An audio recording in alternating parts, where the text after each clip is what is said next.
الحمد لله وكفى وسلام على عباده الذين اصطفى أما بعد فأعوذ بالله من الشيطان الرجيم بسم الله الرحمن الرحيم إن الله وملائكته يصلون على النبي يا أيها الذين آمنوا صلوا عليه وسلموا تسليما اللهم صل على محمد وعلى آل محمد كما صليت على إبراهيم وعلى آل إبراهيم إنك حميد مجيد اللهم بارك على محمد وعلى آل محمد كما باركت على إبراهيم وعلى آل إبراهيم إنك حميد مجيد بلغ العلا بكماله كشف الدجى بجماله حسنت جميع خصاله صلوا عليه وآله সম্মানিত মুআজ্জাজ মুহতারাম, মহান রব্বুল আলামিনের প্রতি লাখ কোটি শুকরিয়া যে আল্লাহ তাআলা আমাদেরকে তার কালামে পাক বোঝার জন্য, তার ভাষা, তার মেসেজ বোঝার জন্য আমাদেরকে তার পবিত্র ঘরে বসার সুযোগ দান করেছেন। অন্তরের অন্তরস্থল থেকে সকলে আদায় করি আলহামদুলিল্লাহ। ভাইরা আমার, রবিউল আউয়ালের আজকে কয় তারিখ? 9 তারিখ আরম্ভ হয়েছে, 8 তারিখ শেষ। নবী করিম সাল্লাল্লাহু আলাইহি ওয়াসাল্লামের আজকে রাত্রের শেষ অংশে জন্ম হওয়ার একটি বর্ণনা আছে।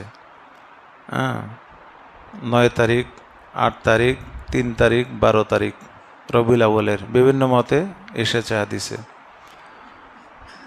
কিন্তু নবী করিম সাল্লাল্লাহু আলাইহি ওয়াসাল্লামের ওয়াফাত 12 রবিউল আউয়াল, এর মধ্যে কোনো কি নেই, সন্দেহ নেই।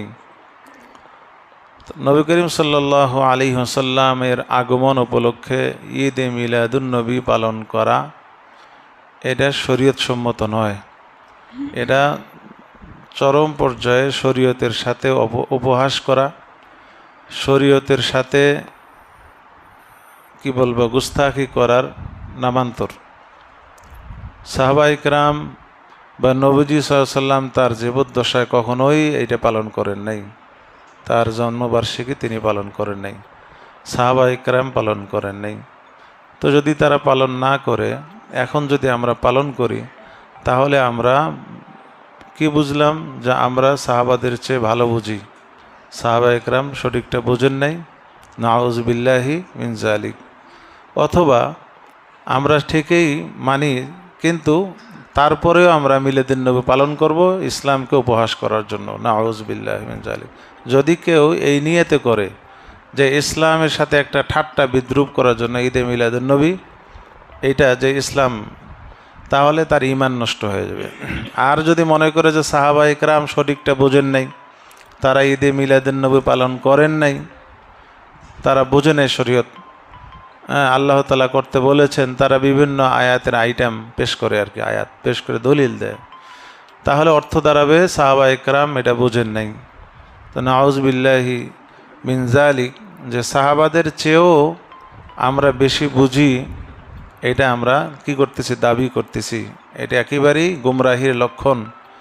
এই জন্য ভাইয়েরা, আপনারা সবাই শিক্ষিত মহল, ঈদে মিলাদুন নবী, নবীর প্রতি ভালোবাসা অবশ্যই ধারণ করতে হবে, নবীর আদর্শ অবশ্যই পালন করতে হবে, লালন করতে হবে। তাই বলে ঈদে মিলাদুন নবী বছরে একবার পালন করে শরীয়তের সাথে উপহাস করা, নবীজির সাথে, নবীজির আদর্শের সাথে উপহাস করা, এটা কোনোভাবেই শরীয়ত সাপোর্ট করে না। এর জন্য চরম পর্যায়ে তার শাস্তির মুখোমুখি হতে হবে। আল্লাহ তাআলা আমাদেরকে হেফাজত করুক।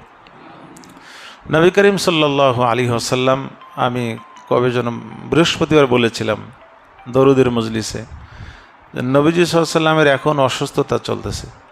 তিনি এখন অসুস্থ ছিলেন। তার গায়ে প্রচণ্ড জ্বর ছিল, মাথা ব্যথা ছিল। 14 দিন অসুস্থ ছিলেন। 14 দিন অসুস্থতার পরে রবিউল আউয়ালের 12 তারিখ সকাল 10টা থেকে 11টা চাস্তের সময় তিনি ইন্তেকাল করেন, তার ওফাত হয়। এই হলো নবী সাল্লাল্লাহু আলাইহি ওয়াসাল্লামের 14 দিন তার অসুস্থতায় থাকেন। 14 দিনের মধ্যে নবী করিম সাল্লাল্লাহু আলাইহি ওয়াসাল্লাম মসজিদে নববী 4 বার আসেন। একবার আসছেন, হযরত আলী এবং আব্বাস রাদিয়াল্লাহু তাআলা আনহুমাকে বলেছিলেন যে তোমরা একটু অপেক্ষা করো, আমি মসজিদে যেতে পারি। তো তারা এশার নামাজের সময় তারা অপেক্ষায় ছিল। হযরত আলী এবং আব্বাস, তার চাচা এবং জামাতা, তা নামাজের রক্ত পার হয়ে যাচ্ছে। তখন সাহাবা ইকরামের পরামর্শ সাপেক্ষে হযরত আবু বকর সিদ্দিক রাদিয়াল্লাহু তাআলা আনহু নামাজ আরম্ভ করলেন। নবী করিম সাল্লাল্লাহু আলাইহি ওয়াসাল্লাম এদিকে উনি বেহুশ অবস্থায় ছিলেন, অসুস্থতার কারণে হুঁশ ছিল না, অজ্ঞান ছিলেন। যখন তার জ্ঞান ফিরল তখন দেখলেন যে আবু বকর, হযরত আব্বাস এবং হযরত আলী নবীজির পাশে দাঁড়ানো। তখন নবী করিম সাল্লাল্লাহু আলাইহি ওয়াসাল্লাম বললেন যে তোমরা কেন দাঁড়িয়ে আছো? তখন তারা বললেন যে ইয়া রাসূলুল্লাহ, আপনি আমাদেরকে থাকতে বলেছিলেন, নামাজে যাবেন, নামাজ তো আরম্ভ হয়ে গেছে। নবী করিম সাল্লাল্লাহু আলাইহি ওয়াসাল্লাম তখন তাড়াতাড়ি উঠলেন, উজু করে হযরত আবু বকরের কাঁধে এক হাত দিলেন, হযরত আলীর কাঁধে আর এক হাত দিয়ে তিনি মসজিদে প্রবেশ করলেন। হযরত আবু বকর সিদ্দিক রাদিয়াল্লাহু তাআলা আনহু নবীজি সাল্লাল্লাহু আলাইহি ওয়াসাল্লামকে দেখে তিনি পিছিয়ে গেলেন, অর্থাৎ ইমামতির জায়গা থেকে পিছানো আরম্ভ করলেন। নবী করিম সাল্লাল্লাহু আলাইহি ওয়াসাল্লাম বলতেছেন, ইশারা করতেছেন যে তুমি দাঁড়িয়ে থাকো, আমি নামাজ পড়াইতে পারবো না, আমার শরীর কুলাবে না। কিন্তু হযরত আবু বকর সিদ্দিক রাদিয়াল্লাহু তাআলা আনহু তিনি পিছিয়ে গেলেন। তখন নবীজি সাল্লাল্লাহু আলাইহি ওয়াসাল্লাম সামনে এসে বসলেন। নবী করিম সাল্লাল্লাহু আলাইহি ওয়াসাল্লাম অবশিষ্ট নামাজের ইমামতি করলেন। নবীজি সাল্লাল্লাহু আলাইহি ওয়াসাল্লামের আওয়াজ ক্ষীণ ছিল। আবু বকর সিদ্দিক রাদিয়াল্লাহু তাআলা আনহু নবীজির আওয়াজ শুনে শুনে তাকবীর দিচ্ছিলেন। আবু বকরের তাকবীর শুনে সাহাবা ইকরাম বাকি নামাজ সম্পন্ন করলেন। এই হলো একদিন। আর একদিন নবীজি সাল্লাল্লাহু আলাইহি ওয়াসাল্লাম এই অসুস্থতার মধ্যে আসছেন, মাথায় পট্টি বেঁধে, মাথায় গামছা যেমন আমরা বাঁধি, নবী সাল্লাল্লাহু আলাইহি ওয়াসাল্লাম মাথায় গামছা বেঁধে মসজিদ নববীতে আসলেন মাগরিবের সময়। এসে তিনি মাগরিবের নামাজ পড়ালেন সূরাতুল মুরসালাত, অনেক লম্বা সূরা দিয়ে। এ হলো দ্বিতীয় দিন। আরেকদিন আসছেন নবী সাল্লাল্লাহু আলাইহি ওয়াসাল্লাম, এসে তিনি ডাইরেক্ট হযরত আবু বকরের পেছনে ইক্তেদা করেছেন, পুরা নামাজ হযরত আবু বকরের পেছনে পড়েছেন। আরেকদিন নবীজি সাল্লাল্লাহু আলাইহি ওয়াসাল্লাম শেষ দিন, যেদিন 11 তারিখ দিবাগত রাত ইশার নামাজের সময় নবী করিম সাল্লাল্লাহু আলাইহি ওয়াসাল্লামের হুশ ফিরে আসলে তিনি হযরত আম্মাজান হযরত আয়েশা রাদিয়াল্লাহু তাআলা আনহাকে বললেন যে আয়েশা, আমার সাহাবারা কি করছে? হযরত আয়েশা রাদিয়াল্লাহু তাআলা আনহা বললেন, ইয়া রাসূলুল্লাহ, সাহাবা ইকরাম, আপনার সাহাবীরা ইশার নামাজ পড়তেছেন। নবী করিম সাল্লাল্লাহু আলাইহি ওয়াসাল্লাম বললেন যে আয়েশা, আমাকে একটু ধরো, আমি একটু দেখতে চাই তাদের নামাজের দৃশ্য।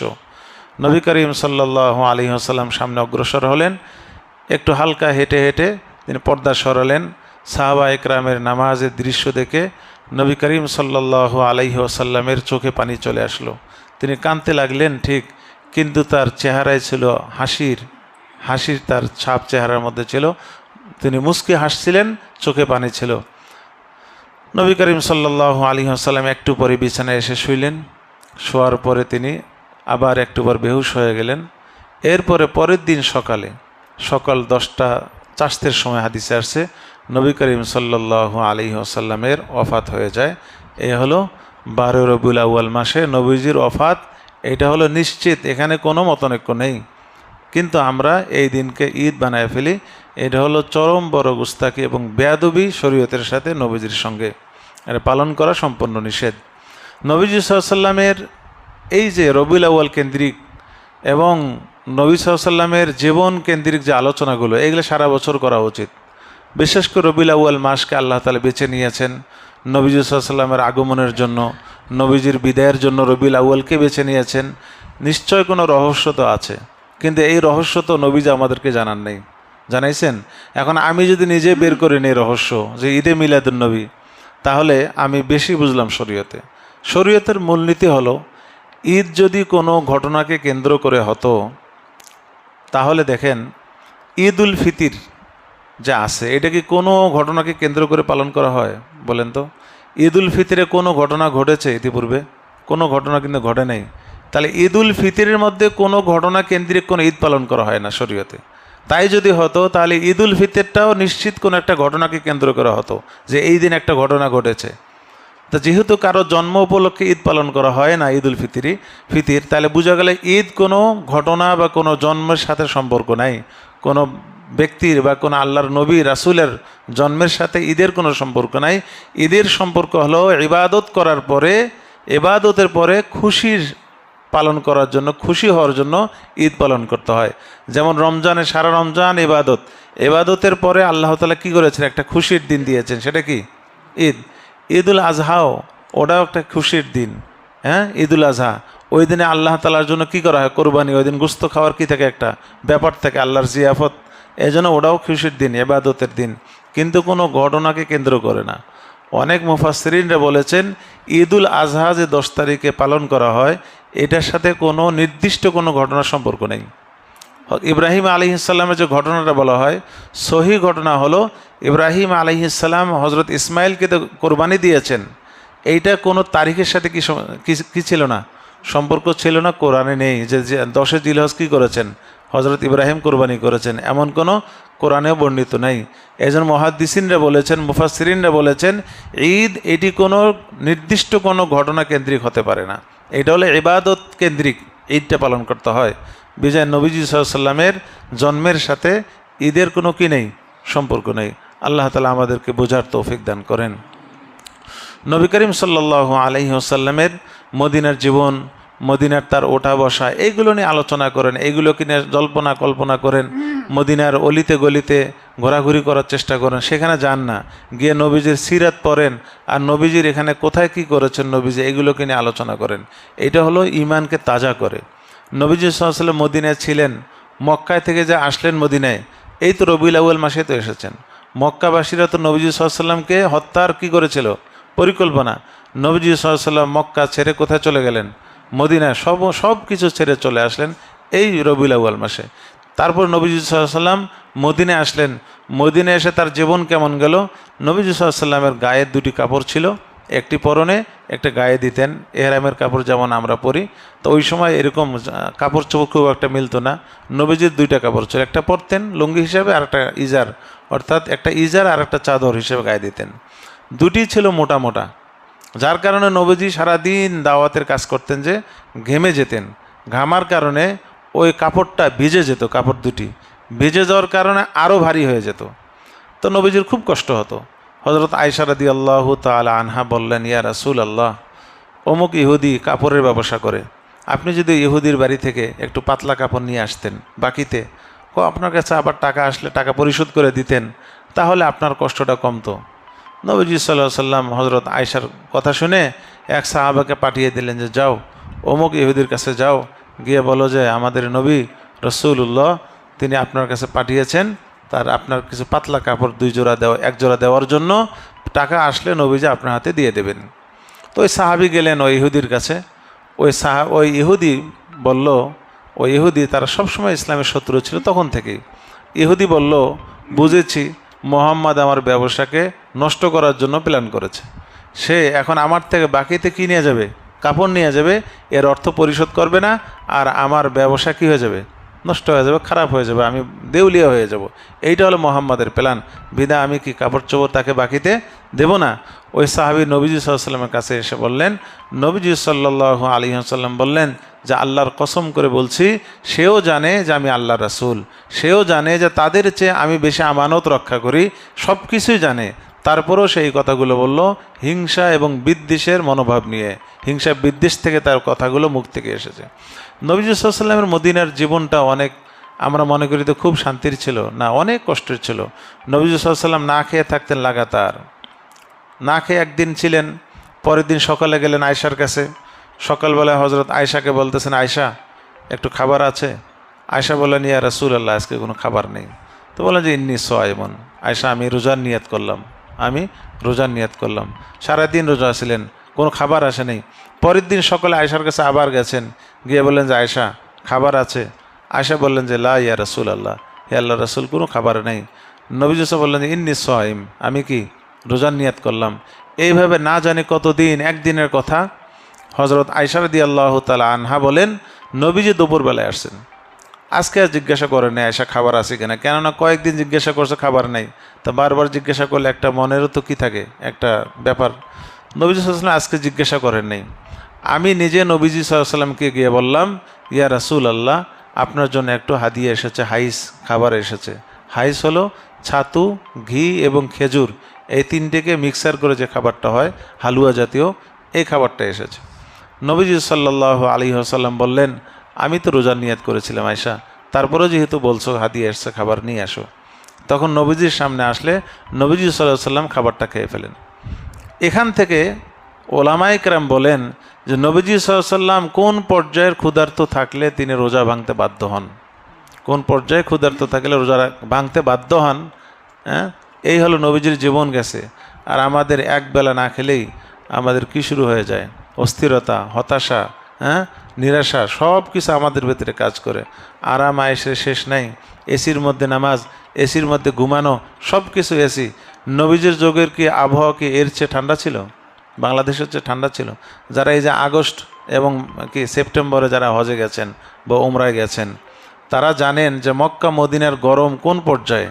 এই মাসগুলোতে উত্তপ্ত গরম, এই পর্যায়ে হাসরের ময়দানের মতো গরম মনে হয়, মনে হয় যে এটাই হাসরের ময়দান। হাসর তো আমরা দেখি নেই, শুনেছি, ঠিক না, হাদিসে আসছে, কিন্তু ওখানে মনে হয় যে হাসরের ময়দান তাহলে কীরকম হওয়া উচিত, কীরকম হবে চিন্তা হয়। এত গরম আর এত উত্তপ্ত, এই অবস্থার মধ্যে নবীজি কী করেছেন? দিনের দাওয়াত দিয়েছেন, না কোনো অভিযোগ ছিল। আল্লাহ তাআলাকে এত ভয় করতেন, নবীজি সাল্লাল্লাহু আলাইহি ওয়াসাল্লাম বলেছেন শাইয়াবাতনি সূরাতু হুদ, আমাকে সূরা হুদ বিদ্ধ বানিয়ে দিয়েছে। আল্লাহর ভয় নবীজি সাল্লাল্লাহু আলাইহি ওয়াসাল্লামকে বিদ্ধ বানিয়ে দিয়েছেন। এই সমস্ত আদর্শ যে নবীজি সাল্লাল্লাহু আলাইহি ওয়াসাল্লামের যে আদর্শ ছিল মদিনায়, নবীজি সাল্লাল্লাহু আলাইহি ওয়াসাল্লামের যত সিরাত ছিল, এই সিরাতগুলো আমাদের পড়া উচিত এবং এই সিরাতগুলো, আদর্শগুলো পড়ে এই আদর্শ অনুযায়ী আমাদের জীবন ধারণ করা, লালন করা এবং পালন করা উচিত। তা না করে আমাদের মধ্যে কোনো সিরত নেই, কোনো আদর্শ নাই, কোনো আমল নাই, কোনো সুন্নত নাই। ঈদে মিলাদুন্নবী র্যালির মধ্যে আমরা সামনের কাতারে, হ্যাঁ, আমরা ঈদে মিলাদুন্নবীর মধ্যে কি করতেছি? বিশাল বড় মিছিলের মধ্যে আমরা যোগদান করতেছি। এটা হলো শরীয়তের সাথে উপহাস করা, নবীজির সাথে মস্কারা করা এবং উপহাস করা, যে আমি আপনার সুন্নত মানি না, কিন্তু আপনার কি পালন করি? আপনার জন্মদিন পালন করি। আল্লাহ তাআলা আমাদেরকে হেফাজত করেন। আল্লাহ তাআলা বলেন, আউযু বিল্লাহি মিনাশ শাইতানির রাজীম, বিসমিল্লাহির রহমানির রহিম, ইহদিনাস সিরাতাল মুস্তাকিম। সূরা ফাতিহার আলোচনা চলছিল। এই সূরাটি নবীজি সাল্লাল্লাহু আলাইহি ওয়াসাল্লামের ওপর দুইবার নাজিল হয়। একবার হলো মক্কায় একবার নাজিল হয় এবং নবীজির ওপর পূর্ণাঙ্গ সূরায় এটিই নাজিল হয়। সর্বপ্রথম পূর্ণাঙ্গ সূরা রূপে এটিই নাজিল হয়। এর আগে পূর্ণাঙ্গ কোনো সূরা নাজিল হয়নি, বরং টুকরা টুকরা আয়াত নাজিল হয়েছে। যেমন সূরা ইকরার প্রথম 5টি আয়াত নাজিল হয়েছে, সূরা মুদ্দাসসিরের কিছু আয়াত নাজিল হয়েছে, মুজাম্মিলের কিছু আয়াত নাজিল হয়েছে, কিন্তু পুরা পূর্ণাঙ্গ সূরা হিসাবে নাজিল হয় কোনটি? সূরা ফাতিহা সর্বপ্রথম এবং মক্কায়। নবীজি সাল্লাল্লাহু আলাইহি ওয়াসাল্লাম মরুভূমিতে একবার হাঁটতেছেন, কোথাও যাচ্ছেন, উপর থেকে একটা আওয়াজ আসলো, ইয়া মুহাম্মদ। তো নবীজি উপরের দিকে তাকালেন। আওয়াজ শোনার পর উপরের দিকে তাকিয়ে দেখে বিশাল বড় একটা চেয়ারের মধ্যে একজন সুদর্শন পুরুষ দাঁড়িয়ে আছে, বসে আছে। নবীজি দেখে ভয় পেয়ে গেছে, ভয় পেয়ে তাড়াতাড়ি হেঁটে চলে গেছেন বাসায় হজরত খাদিজাকে বলছেন। হজরত খাদিজা শুনেছেন, বলছে আচ্ছা আরেকবার দেখেন হয় কিনা। এইভাবে যখন 2-3 বার হয়ে গেল, তখন হজরত খাদিজা রাদিয়াল্লাহু তাআলা আনহা নবীজিকে বললেন যে আমাদের কুরাইশ বংশের একজন অনেক বড় একজন পণ্ডিত রয়েছে, জ্ঞানী রয়েছেন, তার নাম হলো ওয়ারাকা বিন নাওফাল। তার কাছে যান, সে আমার চাচাতো ভাই, তার কাছে যান, আবু বকরকে সাথে নিয়ে যান, তাহলে উনি সঠিক পরামর্শ আপনাকে দিবেন। নবীজি সাল্লাল্লাহু আলাইহি ওয়াসাল্লাম হজরত আবু বকরকে সাথে নিয়ে ওয়ারাকার কাছে গেলেন। ওয়ারাকা তখন নবীজির পুরা বৃত্তান্ত শুনলেন। বিবরণ শোনার পরে ওয়ারাকা বলতেছেন, এর তো ভাগ্যবান আপনি, এটা তো সৌভাগ্য আপনার। যে ব্যক্তি, যে সুদর্শন পুরুষ আপনাকে ডাকতেছেন, উনি অন্য কেউ নন, উনি জিবরিল আলাইহিস সালাম। আপনি শেষ জমানার নবী হচ্ছেন, নবী হবেন। বিদায়ের সামনে যদি এমন আপনি দেখেন, তাহলে আপনি সাথে সাথে সাড়া দেবেন, উত্তর দেবেন, তাহলে আপনাকে তিনি কিছু বলতে চাচ্ছেন। তখন নবীজি সাল্লাল্লাহু আলাইহি ওয়াসাল্লাম আসলেন, এসে আবার একদিন হাঁটতেছেন, আবার উপর থেকে আওয়াজ, ইয়া মুহাম্মদ। নবীজি সাল্লাল্লাহু আলাইহি ওয়াসাল্লাম উপরের দিকে তাকিয়ে দেখেন ওই সুদর্শন পুরুষ কুরসি চেয়ারের মধ্যে বসা, যে চেয়ারটা আসমান এবং জমিনের মধ্যে ঝুলতেছিল, এত বড় চেয়ার। তখন নবীজি সাল্লাল্লাহু আলাইহি ওয়াসাল্লাম বললেন, লাব্বাইক।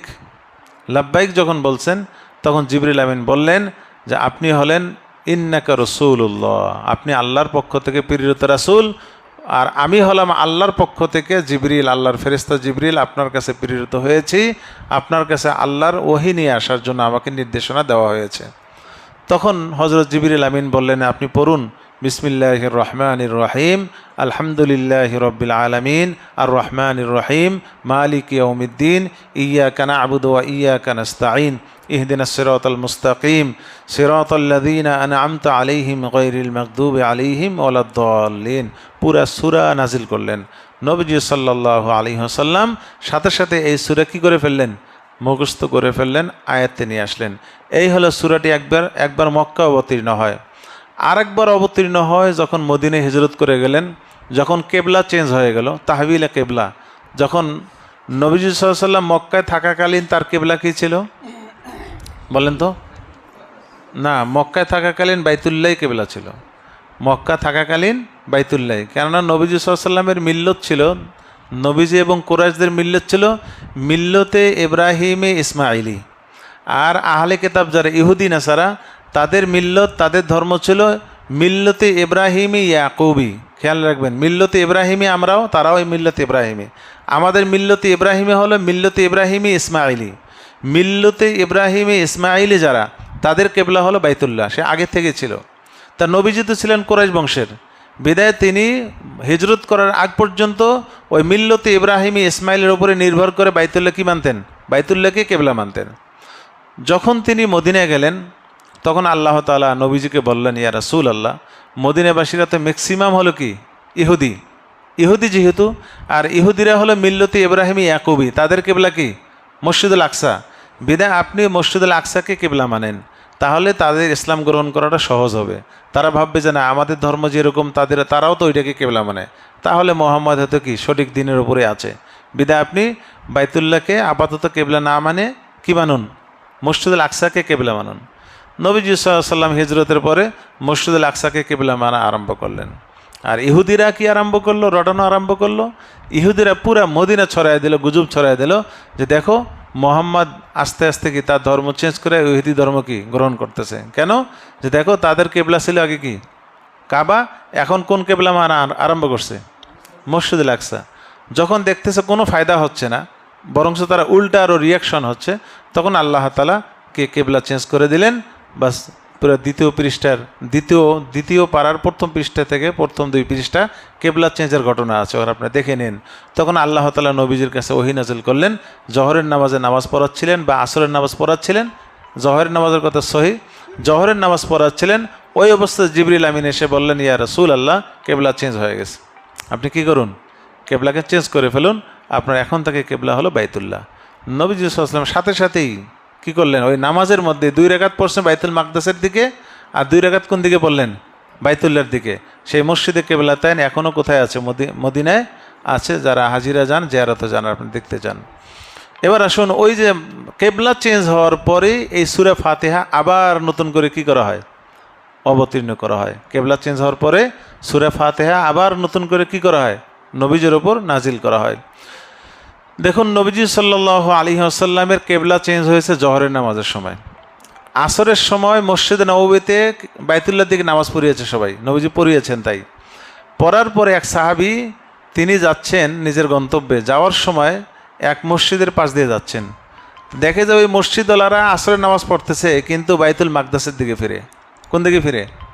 তখন তিনি বললেন যে ভাই, আমি নবীজির পিছনে নামাজ পড়ে আসলাম, আসরের নামাজ। নবীজি সাল্লাল্লাহু আলাইহি ওয়াসাল্লাম কোন দিকে ফিরে নামাজ পড়ছেন? বাইতুল্লাহ দিক। তখন ওই মসজিদওয়ালারা সকলেইকে আবার বাইতুল্লাহ দিক ফিরে বাকি 2 রাকাত নামাজ পড়ে নিলেন। নবীজি কিন্তু ঘোষণা করেন নেই। পরের দিন সকালে ফজরের সময় পরের দিন সকালে ফজরের সময় এক সাহাবী নবীজির পেছনে নামাজ পড়ে মসজিদে কুবার ওপারে তার বাড়ি ছিল। মসজিদে কুবা হলো মসজিদে নববী থেকে প্রায় 5 কিলোমিটার দূরে, 4 থেকে 5।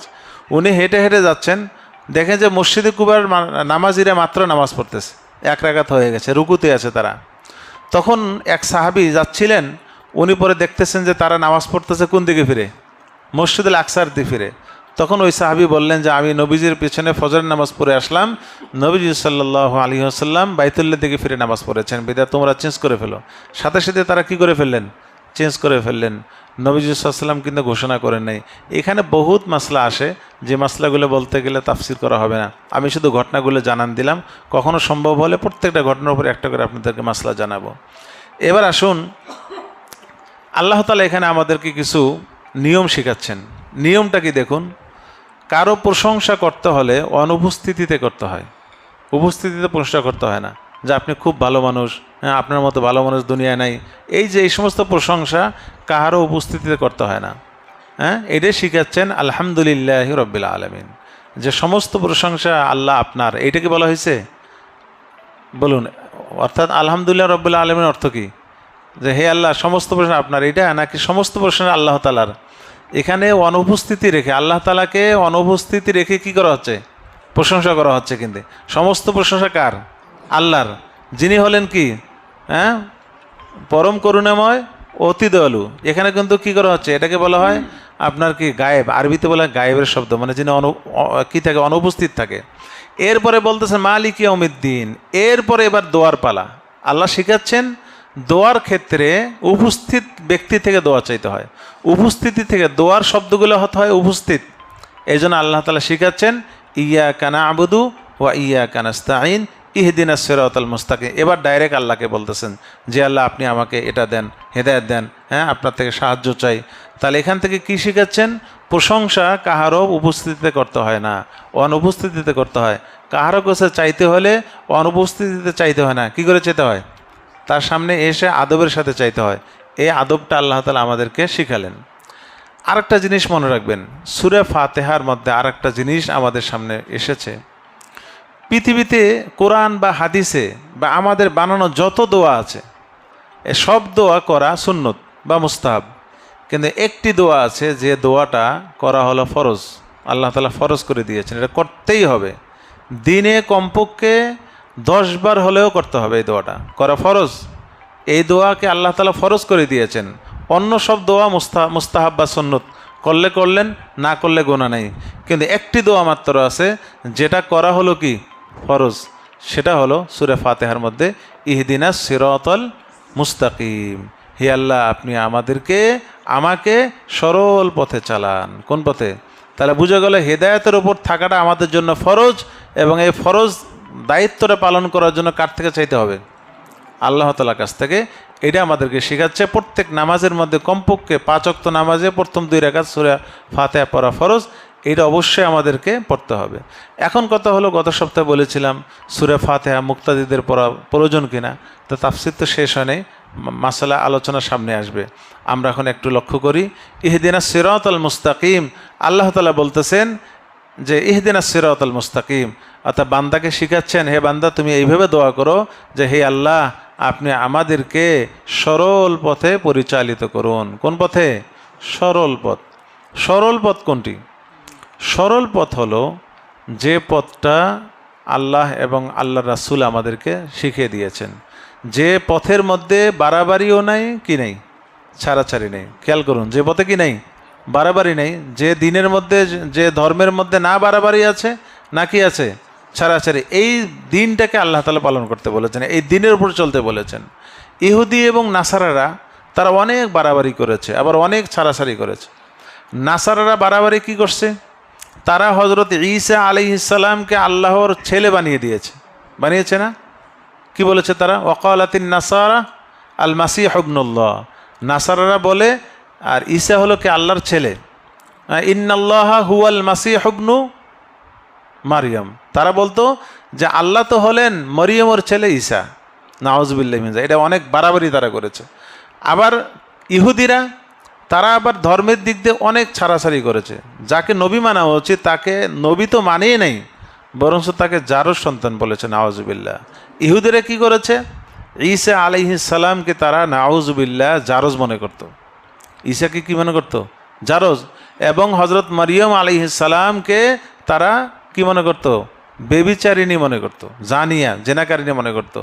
আল্লাহ তাআলা এই কথা বলছেন, এরকম অপবাদ আল্লাহ তাআলা বলেন ওয়াকাউলিহিম আলা মারিয়ামা বুহতানান আযীমা। আল্লাহ তাআলা নিজেই বলতেছেন ইহুদিরা তারা মরিয়মের ওপর চরম বড় তারা কি অপবাদ দিয়েছে, যে অপবাদটা তাদের দেওয়া কোনোভাবে কি হয়নি, উচিত হয়নি। তারা চরম তারা কি করেছে? সীমালঙ্ঘন করেছে। তো এই যে তাদের মধ্যে এই যে বাড়াবাড়ি আর ছাড়াছাড়ি, শরীয়ত হলো, ইসলাম হলো বাড়াবাড়িও না, আবার কি না ছাড়াছাড়ি না, মাঝামাঝি। আবার ইসলামের মধ্যেও কি আছে? বাড়াবাড়ি ছাড়াছাড়ি আছে। এই জন্য নবীজি সাল্লাল্লাহু আলাইহি ওয়াসাল্লাম বলেছেন আমার উম্মত ভাগ হবে কয় ভাগে? ৭৩ ভাগে। ৭৩ ভাগের মধ্যে একটি দল শুধুমাত্র কোথায় যাবে? জান্নাতে। বাকি ৭২টি দল জাহান্নামে যাবে। সাহাবা একরাম বললেন ইয়া রাসূলুল্লাহ, সেই একটি দল কারা? নবীজি সাল্লাল্লাহু আলাইহি ওয়াসাল্লাম বললেন মা আনা আলাইহি ওয়া আসহাবি, আমি এবং আমার সাহাবারা যে দিনের উপর থাকে, এই দিনের উপর যারা চলবে কিয়ামত পর্যন্ত, তারাই হলো কি একমাত্র দল। নবী এবং নবীর সাহাবারা যে পথে, এই দলের নাম হলো আহলুস সুন্নতি ওয়াল জামা। আহলুস সুন্নাহ অর্থাৎ নবীর আদর্শ মানে, ওয়াল জামা মানে জামাতুস সাহাবা, সাহাবাদের কি যারা আদর্শ মানে, নবী এবং নবীর আদর্শ যারা মানে, তাদেরকে বলা হয় আহলুস সুন্নতি ওয়াল জামা। তা আহলুস সুন্নতি ওয়াল জামায় একমাত্র কোথায় যাবে? এরা হলো বাড়াবাড়িতেও নেই, সারাসারিতেও নেই। আমাদের দেশে দেখুন বাড়াবাড়ি সারাসারির নিয়মটা বলতেছে আপনাদেরকে। আমাদের দেশে কিছু ফেরকা রয়েছে যে যারা আল্লাহর ওলিদেরকে এমন পর্যায়ে নিয়ে যায় যে শিরিক পর্যন্ত করে। আল্লাহর ওলিদের মাজারে গিয়ে সেজদা করে না, শাহপরান, শাহজালাল, এরা ঠিক আছে আল্লাহর ওলি, হ্যাঁ স্বীকৃত আল্লাহর ওলি আমরা জানি, কিন্তু তাদের মাজারে গিয়ে কি শুরু করে? তওয়াফ করা আরম্ভ করে। এটা হলো কি চরম বাড়াবাড়ি। এবং আল্লাহর ওলিদেরকে তারা মনে করে যে আল্লাহর নবীদের মতো তাদের মর্যাদা, তাদের কথা, তাদেরকে কি মোট কথা সর্বশ্রেষ্ঠ মর্যাদা দান করে নবীদের মতো করে। এটা হলো বেশি বাড়াবাড়ি। আবার অনেকে আল্লাহর ওলি যারা, তাদের ব্যাপারে তাদের কোনো টেনশন নাই। তারা মনে করেন যে তারাও মানুষ, আমরাও মানুষ, তাদের কোনো হাইসিয়ত নেই। তাদের যেরকম 2 পা আছে আমাদের 2 পা, তাদের চোখ আমাদের আছে, তারাও খায় আমরাও খাই, তো কি পার্থক্য কি? এটাও আবার ছাড়াছাড়ি হয়ে যায়। অথচ আল্লাহর ওলিদের ব্যাপারে আল্লাহ তাআলার ঘোষণা রয়েছে ইন্না আউলিয়া আল্লাহি লা খাউফুন আলাইহিম ওয়ালা হুম ইয়াহজানুন। আল্লাহর ওলিদের ব্যাপারে আল্লাহ এবং আল্লাহ রাসূল বিভিন্ন হাদিস এবং আয়াতের মধ্যে কি করেছেন? তাদের একটা মর্যাদা আল্লাহ তাআলা বর্ণনা করেছেন।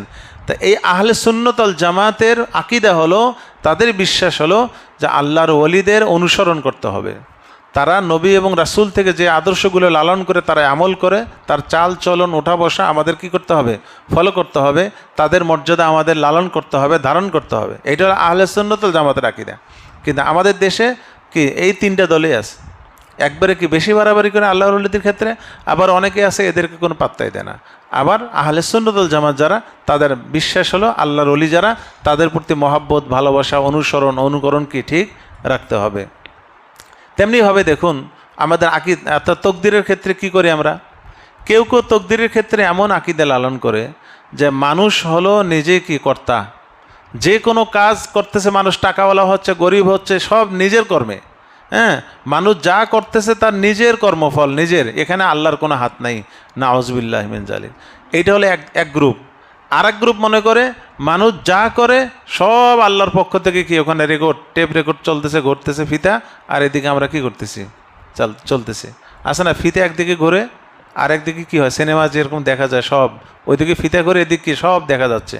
তো অনেকের আকীদা হলো মানুষ, যে আমরা যেখানে বসছি তাদের আকীদা হলো ওই যে রেকর্ড ওখানে ঘুরতেছে ফিতা, আমরা এই জন্য বসে আছি। ফিতা যতক্ষণ ঘুরবে ততক্ষণ আমরা চলতে থাকবো, নাচতে থাকবো, এখানে আমাদের কোনো হাত নাই। এইটা হলো বেশি ছাড়াছাড়ি, বেশি বাড়াবাড়িও নিষেধ, বেশি ছাড়াছাড়ি নিষেধ। এটাও একটা গ্রুপ, এই গ্রুপও জাহান্নামী। হ্যাঁ, আকীদা আহলে সুন্নাত ওয়াল জামাতের আকীদা হলো সরল পথ, দুই দলের মাঝামাঝি। সেটা হলো কি? সেটা হলো এই হজরত আলী রাদিয়াল্লাহু তাআলা আনহুকে জিজ্ঞাসা করা হলো যে তাকদীর কী জিনিস। তখন হজরত আলী বললেন যে আপনার একটা পা উঠান। তিনি একটা পা উঠালেন, বললেন যে আর একটা উঠান, বলে যে আর একটা উঠাইলে তো পড়ে যাব। বলে তাকদীর হলো এটা। তাকদীর হলো অর্ধেক কার হাতে? আল্লাহর হাতে, আর অর্ধেক হলো আপনার হাতে। এইটা হলো তাকদীর। এই জন্য আহলে সুন্নাত ওয়াল জামাতের আকীদা এবং বিশ্বাসগুলো তকদিরের বিষয়ে এরপরে কি বিভিন্ন বিষয়ের যে তাদের আকীদা বিশ্বাস এগুলো হবে মাঝামাঝি। কি হবে? মাঝামাঝি। যেমন ঈমানের ক্ষেত্রে আমাদের দেশেও আছে বা বিভিন্ন দেশে মুসলমানদের মধ্যে ফেরকা আছে। কেউ কেউ মনে করেন যে আমলে সালেহ, নেক আমল এর সম্পর্ক ঈমানের সাথে নেই, বাস আল্লাহর ওপর ঈমান আনলেই সে কামেল মুমিন হয়ে যাবে, নেক আমল না করলেও চলবে, সে জান্নাতে চলে যাবে ডাইরেক্ট। তাদের এটা আকীদা। হ্যাঁ, আবার কেউ কেউ আকীদা পোষণ করে যে কবিরা গুনাহ যদি হয় তাহলে সে ঈমান থেকে খারিজ হয়ে যাবে, সে কখনো মুমিন থাকবে না, সে কাফের হয়ে যাবে। দেখুন এরকম গ্রুপ কিন্তু আছে, আমরা তো আরামে আছি তো টের পাই না। এগুলো তো যারা আমরা যাচাই করি গবেষণা করি সব আমাদের সামনে আছে। এক গ্রুপ বলে আমল না করলেও চলবে, ঈমান থাকলে হয়েছে। আরেক গ্রুপ বললে একটা কবিরা গুনাহ হলে কই কাফের হয়ে যাবে, কোনো জান্নাতে যাওয়ার কোনো সুযোগ নেই, সারা জীবন কোথায় জ্বলবে। আর আহলে সুন্নাত ওয়াল জামাতের আকীদা হলো যে ঈমান পরিপূর্ণ হওয়ার জন্য কি লাগবে? আমল লাগবে। ঈমান পরিপূর্ণর জন্য কি লাগবে? আমল লাগবে। আবার যদি কেউ কবিরা গুনাহ করে এর জন্য তার সাময়িক জাহান্নামে ভুগবে, কিন্তু চিরস্থায়ী কি হবে না, সে জাহান্নামী হবে না, সে কাফের হয়ে যাবে না। এইরকম বিভিন্ন আকীদা আমাদের মুসলমানদের মধ্যে রয়েছে। মুসলমানদের মধ্যে সাহাবাদের ক্ষেত্রে দেখুন কেমন বাড়াবাড়ি। কেউ বাড়াবাড়ি করে সাহাবাদেরকে একেবারে কি মাসুম বানিয়ে দিচ্ছে, কেউ আবার বাড়াবাড়ি সারাসারি করে সাহাবাদেরকে একেবারে আমাদের লেভেলে নিয়ে আসছে, বলে সাহাবারা কি তারা আমাদের মতোই আইটেম, আমরা যেরকম হেরাও এরকম, আমরা গুনাহ করি হেরাও গুনাহ করে, আমাদের যেরকম কি সমাজে যেরকম অবস্থান ওদেরও একই অবস্থান, নাউজুবিল্লাহি মিন যালিক। এই যে অনেক বাড়াবাড়ি আবার অনেক সারাসারি।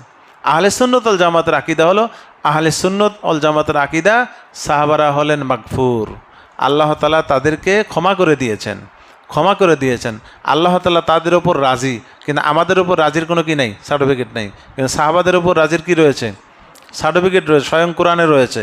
হ্যাঁ, কি আল্লাহ তাআলা বিভিন্ন রাদিয়াল্লাহু আনহুম ওয়া রাদু আন ওয়া ইযা কিলা লাহুম আমিনু কামা আমানান নাস, যখন কাফিরদেরকে বলা হতো তোমরা ঈমান নাও সাহাবারা যেরকম ঈমান নিয়েছে, তাহলে সাহাবাদেরকে আল্লাহ তাআলা সার্টিফিকেট দিলেন কিসের?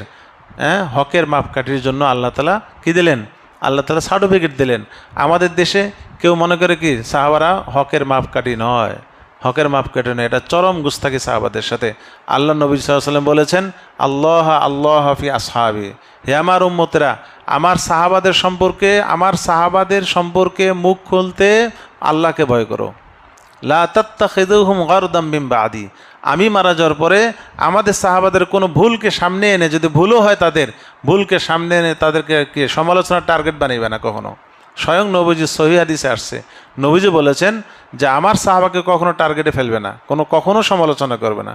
ফামান আহাব্বাহুম ফাবিহুব্বি আহাব্বাহুম, যদি তোমরা আমার সাহাবাকে ভালোবাসো তাহলে আমি বুঝবো তুমি আমাকে ভালোবাসো। আর ওমান আবগাদাহুম, কেউ যদি আমার কোনো সাহাবার প্রতি বিদ্বেষ রাখো ফাবিবুগদি আবগাদাহুম, তাহলে তুমি নিশ্চিত থাকো আমি বুঝে নেব যে তোমার বিদ্বেষ আসলে সাহাবার সঙ্গে না, বিদ্বেষ আসলে আমি নবীর সঙ্গে তোমার ছিল, এই জন্য আমার সাহাবাদের সঙ্গে তোমার বিদ্বেষ। এই জন্য ভাইরা আমার আহলে সুন্নাত ওয়াল জামাতের আকীদা, এই বিশ্বাসগুলো আমাদের লালন করতে হবে। এই যে এইরকম ফেরকা, বিভিন্ন ফেরকা, এই যারা বাড়াবাড়ি এরাও জাহান্নামী, যারা ছাড়াছাড়ি তারাও জাহান্নামী, জান্নাতে যাবে কারা?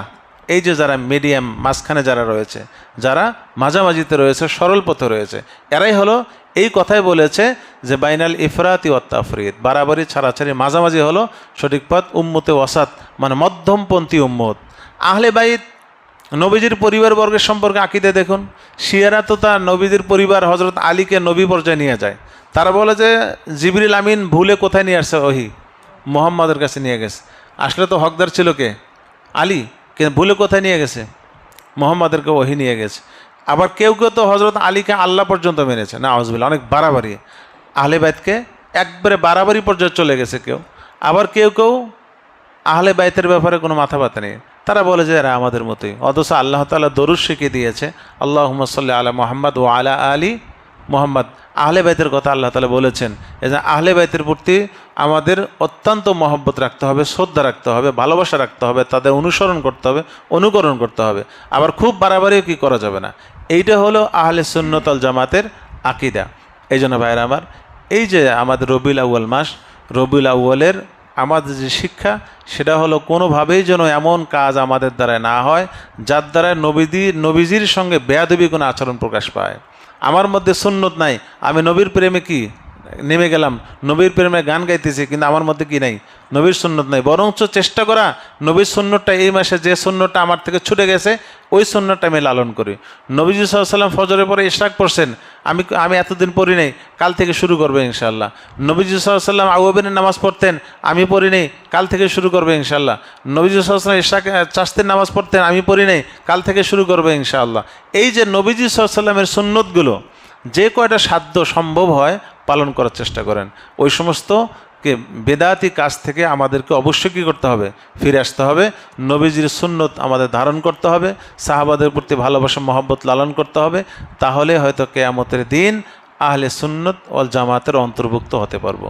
আহলে সুন্নত ওয়াল জামাত কোনো নামের নাম না, কারণ নামের আগে আহলে সুন্নত জামাত লেখলে আহলে সুন্নত জামাত হয় না।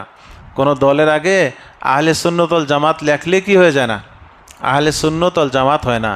আহলে সুন্নত জামাতের জন্য তার কি করতে হয়, আমল।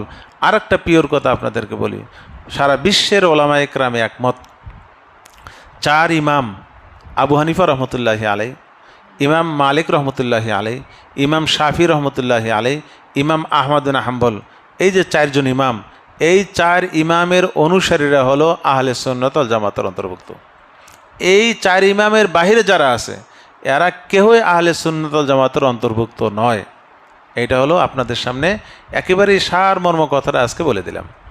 এটা শুধু আমাদের বাংলাদেশে ওলামা একরাম বলে তা না, আমি বিভিন্ন অ্যারাবিয়ান বলেন আলেমদের সাথে কথা আমার হয়েছে, তাদের বিভিন্ন বক্তব্য রয়েছে। 4টি ইমাম, 4 ইমামের বাহিরে যারা রয়েছে তারাই হলো আহলে সুন্নাত ওয়াল জামাতের বাহিরে। কয়েক বছর আগে মসজিদে কুবার খতিব তিনি একটি মাযহাব আবিষ্কারের কি করেছিলেন, দাবি করেছিলেন। সারা সৌদি আরবের আলেমরা তার বিরুদ্ধে কি মাঠে নেমেছিল, যে মাযহাব হলো 4টি, 4 ছাতার নিচে সমস্ত মুসলমানরা ঐক্যবদ্ধ, এর বাহিরে কোনোভাবে আরেকটি মাযহাব হতে পারে না। কেউ যদি মাযহাব তৈরি করে তাহলে সেও গোমরা, তার যে অনুসরণ করবে সেও গোমরা, এবং এটি হলো কিয়ামতের আলামত। আর তিনি যিনি আবিষ্কারের দাবি করেছিলেন তিনি এখন বর্তমান মসজিদে নববীর ইমাম এবং খতিব হয়েছেন। উনি আগে ছিলেন মসজিদে কুবার ইমাম খতিব, এখন হয়েছেন হলো মসজিদে নববীর কি ইমাম আর খতিব সালেহ আল মাকামিসি। গত রমজানে ওনার পেছনে আমি ফজর নামাজ পড়েছি। তো যাই হোক, পরবর্তীতে উনি ফিরে আসছেন, পরবর্তী ওলামা ইকরামের প্রতিবাদে উনি তার দাবি থেকে, তার এই যে তিনি যেটা আশা করেছিলেন সেখান থেকে ফিরে আসছেন। তাহলে বুঝতে হবে যে 4 মাযহাবের 4 ইমামের যে গবেষণা ইসলামকে নিয়ে, মাসলা মাসাইল নিয়ে, এই গবেষণার বাহিরে যারা থাকবে তারাই হলো আহলে সুন্নাত ওয়াল জামাতের বাহিরে। আল্লাহ তাআলা আমাদেরকে সঠিকটা বোঝার তৌফিক দান করেন। দরুদ শরীফ পড়ি। আল্লাহুম্মা সাল্লি ওয়া সাল্লিম ওয়া বারিক আলা মুহাম্মাদ ওয়া আলা আলিহি ওয়া আসহাবিহি আজমাইন। আলহামদুলিল্লাহি রাব্বিল আলামিন والصلاة والسلام على أشرف الأنبياء والمرسلين وعلى آله وأصحابه أجمعين. ربنا ظلمنا أنفسنا وإن لم تغفر لنا وترحمنا لنكونن من الخاسرين. ربنا لا تزغ قلوبنا بعد إذ هديتنا وهب لنا من لدنك رحمة إنك أنت الوهاب. اللهم صل وسلم وبارك على محمد وعلى آله وأصحابه أجمعين. رب ارحمهما كما ربياني صغيرا. رب ارحمهما كما ربياني صغيرا. رب ارحمهما كما ربياني صغيرا. يا الله يا رحمن يا رحيم يا أرحم الراحمين يا أكرم الأكرمين رب العالمين. يا الله আমরা আপনার কতিপয় গুনাহগার বান্দা, রবিউল আউয়াল মাসের ইয়া আল্লাহ কোনো এক রাতে ইয়া আল্লাহ এশার নামাজের পরে আপনার কালামে পাকের তাফসিরে বসে দিনই কিছু আলোচনা করেছি, আপনার হাবিবের কিছু মুজাকারা করেছি। মাওলা মেহেরবানি করে, দয়া করে, মায়া করে এই দিনই আলোচনাগুলো আমাদের নাজাতে জরিয়া বানিয়ে দেন। রব্বুল আলামিন নবীজির আদর্শ আমাদেরকে লালন করার তৌফিক দান করেন।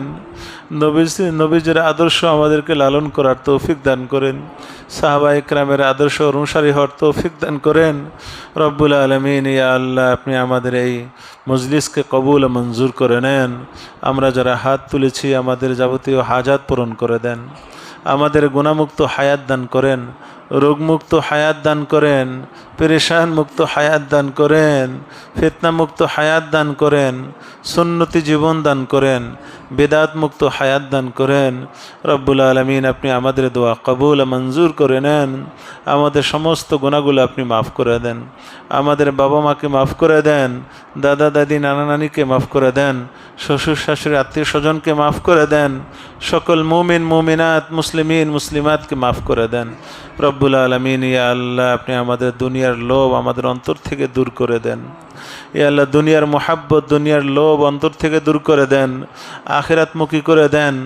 আখিরাতের চিন্তা আপনি আমাদেরকে দান করেন, আপনার মোহাব্বত আমাদেরকে দান করেন, আপনার হাবিবের মোহাব্বত আমাদেরকে দান করেন। মদিনার অলিতে গলিতে বেশি বেশি যাওয়ার তৌফিক দান করেন। ইয়া আল্লাহ আপনি আমাদের দোয়া কবুল মঞ্জুর করে নেন। রাহে মেরা মস্কন হাওয়ালিয়ে কাবা, रहे मेरा मस्कन हवालिए काबा, बने मेरा मदफन दियारे मदीना, बने मेरा मदफन दियारे मदीना। सुबहान रब्बिक रब्बिल इज्जति अम्मा यसिफून वसलामुन अलल मुरसलीन वल्हम्दुलिल्लाहि रब्बिल आलमीन।